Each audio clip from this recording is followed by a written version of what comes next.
Yes, good morning. Another day, another vlog again. Siyempre, umay kami na naman sa isang pansiteria kung saan bagong pansiteria. Ay, hindi pala bago kasi dati, before noon, kaysa may buntun po sila nakapwesto. Pero sangaw, andito na po sila ngayon sa may part ng Villanueva Street. Kita yung museum, Paseo de Rojas, Rizal Street. So, dito lang po sa may Villanueva Street.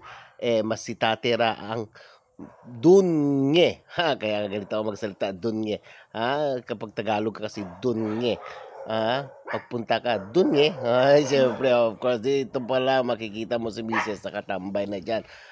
Ito is parang nasa ecosystem ka. Kita mo yan, nature's lover siya. So fresh na fresh. Apunta ng mga hangin katulad mo, fresh na fresh. Okay, ito naman si Idol, ang siya nagluluto. So, shout out nga pala sa mga tao gama na ka-brotherhood niya. And then ako naman, habang nag-aantay, pinaakyat ako ni Mrs. sa may Makopa. Trip niya daw, itong hirap talaga pag may nagbubuntis kang kasama. Siyempre, buntis si Mrs. ng pang-tatlong baby po namin. So, dalawa na napitas ko dyan kasi alalayo na yung mga prutas niya. Kung sino pa hindi nakakatikim ng mga kopa dyan. So, ito siyempre, mag-iwa-iwa tayo habang nag-aantay tayo ng ating pansit. Siyempre, kailangan natin ng sibuyas, pampatibi. Of course, hindi pwede mawala yan sa pansit. Kita nyo naman po yan, ang pansit nila. Malasado, perfect na perfect. At take note, this is very classic. And then, meron pa silang ibang menu rito, may pigar pa po sila na pinakamasarap daw, sabi niya, at kailangan naming matikman. So next time babalik kami at matitikman. So first bite po tayo sa pansit batil poto na to.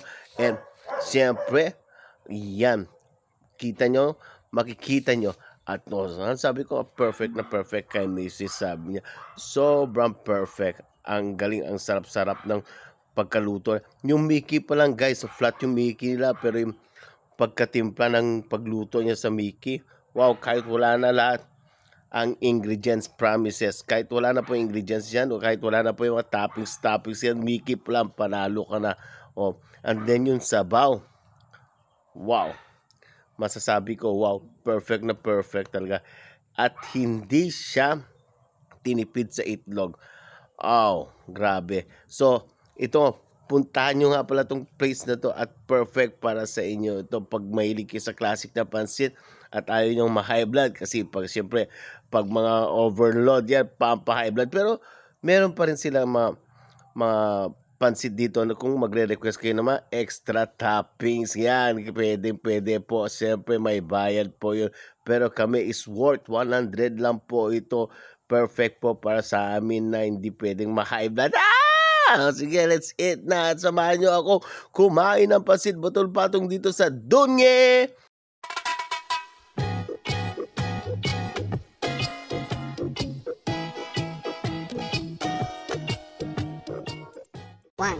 Nang mapasakin ng iyong damdamin at makapiling ang isang tulad mo.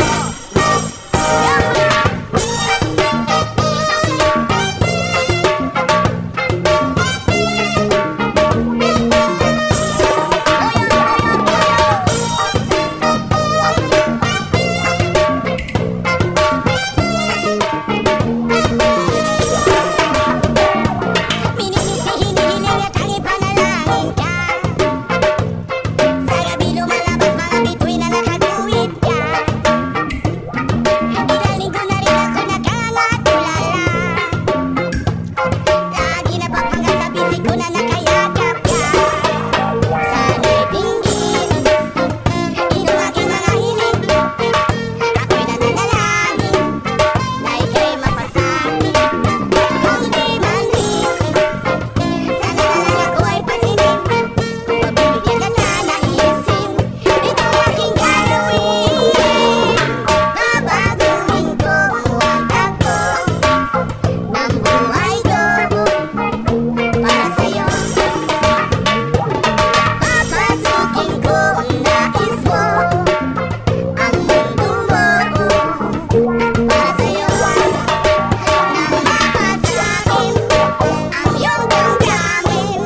At of course, kasama ko si Mrs. sa pagpansit at hindi namin sinama ang dalawang kiddos namin.